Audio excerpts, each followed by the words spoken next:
అందరికీ నమస్కారం.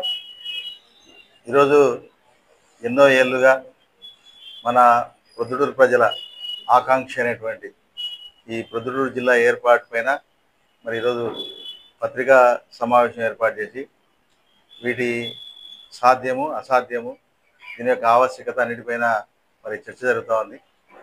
దీంట్లో మొదటగా ప్రొద్దుటూరు స్వభావ సిద్ధంగా సహజ సిద్ధంగా జిల్లా యొక్క అర్హతలు ఏనాడు సంతరించుకుంది.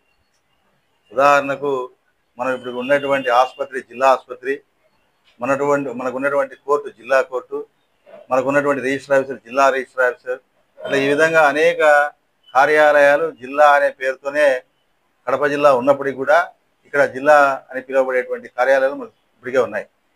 అయితే గతంలో ఏనాటి నుంచో ఆనాటి నుంచి కూడా ఆదాయపరంగా ప్రొద్దుటూరు సింహభాగం ఈ జిల్లాకు.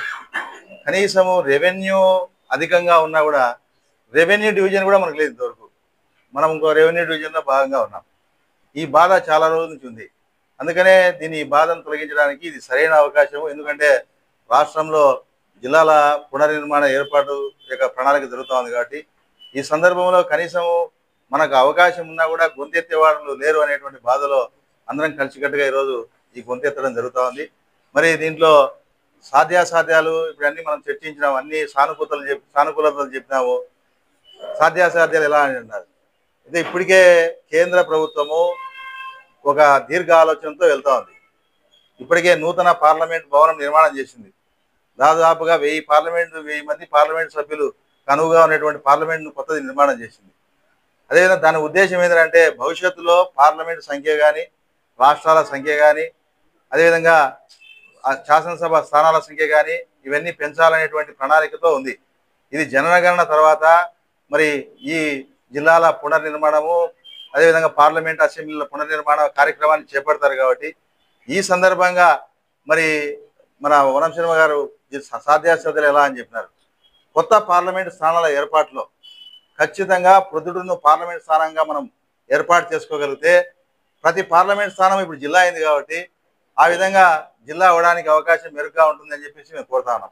అదేవిధంగా ఇప్పుడు ఏవైతే చెప్తున్నారో ప్రాంతాలు, ఈ ప్రాంతాల్లో రేపు వచ్చేటువంటి శాసనసభ స్థానాలు కూడా పెరిగేటువంటి అవకాశం ఉంది. కాబట్టి విశాలమైనటువంటి శాసనసభ స్థానాలు మన చుట్టుపక్కల ఉన్నాయి. కాబట్టి వాటిని కొత్త శాసనసభ స్థానాలు, కొత్త పార్లమెంట్ స్థానము, ఆ పార్లమెంట్ ప్రొద్దుటూరు పార్లమెంట్ అయినప్పుడు ఖచ్చితంగా పార్లమెంటు స్థానమే జిల్లా అవుతుంది అనేటువంటి విషయాన్ని మనం గతంలో చూసినా ఆ విధంగా చేసుకోవచ్చు.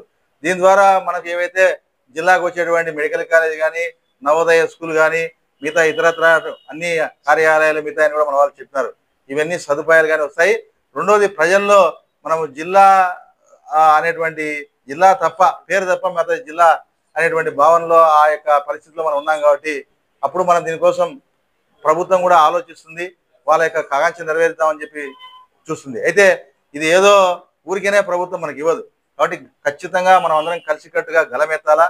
దీనిపైన ఒక నిర్మాణాత్మకమైనటువంటి ఉద్యమ ప్రణాళిక రచించాలా.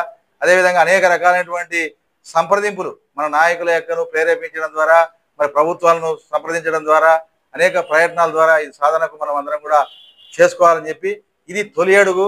ఖచ్చితంగా మలి అడుగు చాలా గంభీరంగా ఉండాలా, చాలా పెద్దగా ఉండాలి. సాధన అనేటువంటిది మాత్రం ప్రధాన లక్ష్యంగా ఉండాలా. సాధించేంత వరకు విశ్రమించకుండా ఒక బృహత్తరమైనటువంటి ప్రణాళికతో మనం ముందుకెళ్తేనే ఇది సాధ్యమవుతుందని, దానికోసం మనం అందరం కలిసికట్టుగా పాటుపడాలని మనస్ఫూర్తిగా మిమ్మల్ని విజ్ఞప్తి చేస్తాను.